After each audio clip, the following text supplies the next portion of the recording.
Historiquement, le secteur financier a toujours été très innovant. SWIFT, la carte à puce, la sécurité, les cas d'usage financiers ont toujours été moteurs et précurseurs dans la diffusion de la technologie. Si on regarde plus près de nous, on voit qu'on passe d'une finance qui est une finance traditionnelle, bien sûr régulée, à une finance qui est une finance décentralisée. Alors on est passé par les phases d'open banking, avec l'ouverture des données, l'apparition de nouveaux services. On a vu également les finances embarquées, la possibilité d'introduire des produits financiers dans des produits non financiers. Et on voit apparaître maintenant la finance tokenisée dans le cadre de la finance décentralisée. Et cette finance, elle est basée, elle est fondée sur l'utilisation de cryptoactifs, de stablecoins. Alors nous, à la Banque de France, nous avons une démarche très concrète de l'innovation. Tout d'abord, pour qu'il y ait innovation, il faut que la technologie rencontre les cas d'usage. C'est peut-être trivial à dire, mais sans cas d'usage, la technologie seule n'apporte aucune innovation. Alors la Banque de France, ce que nous avons fait, c'est que nous avons créé le Lab. Et le Lab, justement, c'est notre endroit, c'est notre mode de travail pour aller chercher ces cas d'usage et les lier, bien sûr, aux capacités des nouvelles technologies. C'est comme ceci que nous avons développé nos compétences dans ces nouvelles technologies, notamment dans la blockchain, dans l'intelligence artificielle. Et ces technologies, nous regardons comment les mettre en œuvre pour faire évoluer notamment nos infrastructures de marché qui doivent être porteuses d'innovation. Alors, la Banque de France a lancé un vaste programme d'expérimentation concernant la monnaie numérique de Banque Centrale.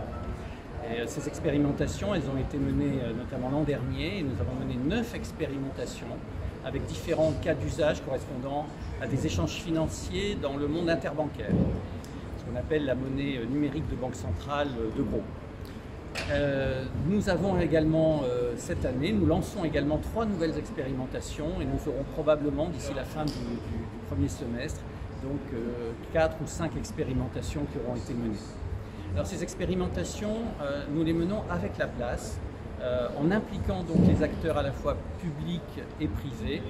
Nous avons fait ceci dans le cadre d'un appel à contribution et ces travaux nous ont été extrêmement utiles, ils sont très encourageants, notamment sur les bénéfices d'une monnaie numérique de Banque Centrale qui apporte une plus grande fluidité dans les flux financiers, notamment quand il s'agit de règlement en livraison de titres tokenisés.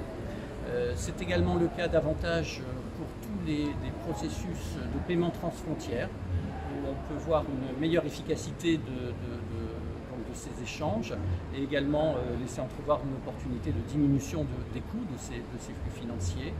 Et puis troisièmement, on a mis en valeur l'importance de l'interopérabilité. Alors l'interopérabilité de ces nouvelles infrastructures entre elles, supportant des monnaies numériques de Banque Centrale, et puis l'interopérabilité avec les infrastructures traditionnelles. Alors, les innovations pour les 10 prochaines années, vaste programme. Alors il y aura bien sûr des ruptures technologiques qui n'existent pas aujourd'hui, mais qui arriveront pendant ces 10 prochaines années. C'est aussi notre rôle de nous projeter et d'anticiper un certain nombre de points, de commencer à travailler donc, sur des technologies émergentes. Alors on peut citer notamment l'informatique quantique. Alors l'informatique quantique, c'est l'arrivée prochaine, future, d'ordinateurs très puissants qui permettront d'optimiser des flux financiers, mais qui apporte aussi un risque, c'est que ces ordinateurs ils seront capables de casser nos codes de chiffrement, notamment dans les paiements. Et à la Banque de France, nous avons mené une expérimentation d'algorithmes, de protocoles sécurisés qui sont résistants à l'attaque par des ordinateurs quantiques. Alors d'une façon plus générale, le programme de nos innovations concerne nos activités à nous de Banque Centrale, c'est-à-dire bien sûr la finance et les paiements, mais aussi la supervision des acteurs financiers, nos études économiques bien évidemment, et aussi la relation que nous pouvons avoir avec les acteurs financiers.